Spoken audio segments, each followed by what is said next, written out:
Menurut Bank Dunia, korupsi adalah penyalahgunaan jabatan publik untuk kepentingan dan keuntungan pribadi. Berdasarkan Undang-Undang Nomor 20 Tahun 2001 tentang Pemberantasan Tindak Pidana Korupsi, korupsi terbagi menjadi 7 kategori, yaitu kerugian keuangan negara, suap menyuap, penggelapan dalam jabatan, pemerasan, perbuatan curang, konflik kepentingan dalam pengadaan, dan gratifikasi. Korupsi menjadi sebuah tantangan dalam penyelenggaraan pemerintahan yang akuntabel, karena korupsi dapat menghambat pembangunan berkelanjutan. Di sisi lain, transformasi digital telah mengubah tatanan pemerintahan dan pelayanan publik. Transformasi digital seperti pelayanan terpadu satu pintu, e-government, hingga pengadaan berbasis elektronik mewujudkan transparansi, akuntabilitas, dan efisiensi dalam penyelenggaraan pemerintahan. Namun, teknologi bukanlah sebuah solusi instan. Tanpa kebijakan yang sesuai, kapasitas kelembagaan yang mumpuni, dan nilai-nilai etika, transformasi digital justru mempermudah praktik korupsi. Untuk itu, penting bagi pemerintah untuk memastikan bahwa transformasi digital digunakan dalam pencegahan dan pemberantasan tindak pidana korupsi. Teknologi memiliki berbagai peran penting dalam pencegahan tindak pidana korupsi.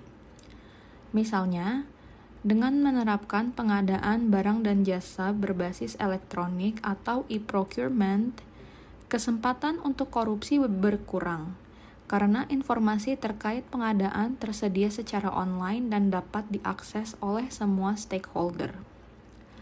Atau penerapan e-government di mana pemerintah dapat menerbitkan laporan anggaran dan pendapatan pemerintah, laporan pengadaan barang dan jasa sehingga dapat diakses masyarakat luas sehingga mendukung nilai-nilai transparansi.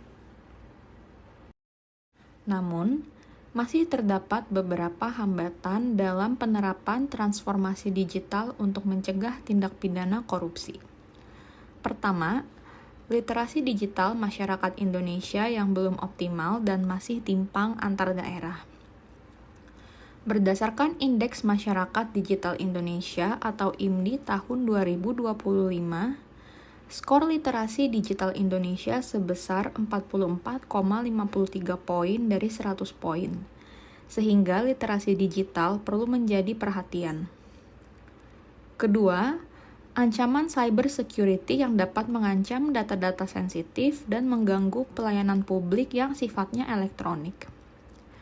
Ketiga, timbulnya resistensi dari berbagai pihak yang menganggap bahwa penerapan teknologi digital hanya menambah pekerjaan saja. Untuk itu, pemerintah dapat melakukan berbagai langkah agar transformasi digital dapat membantu mencegah dan mengatasi tindak pidana korupsi. Yang pertama, pemerintah dapat mengembangkan strategi tata kelola pemerintahan bersifat digital yang komprehensif.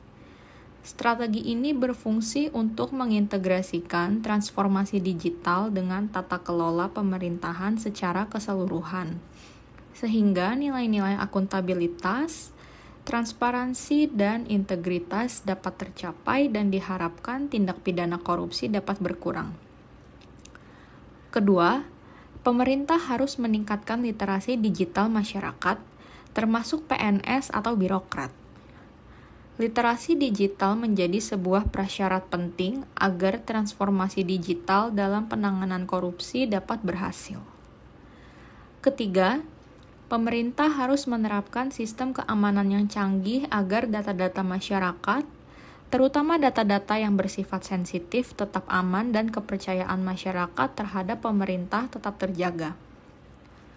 Dengan menerapkan berbagai langkah ini, diharapkan transformasi digital dapat mempercepat pemberantasan korupsi sehingga tindak pidana korupsi di Indonesia dapat berkurang.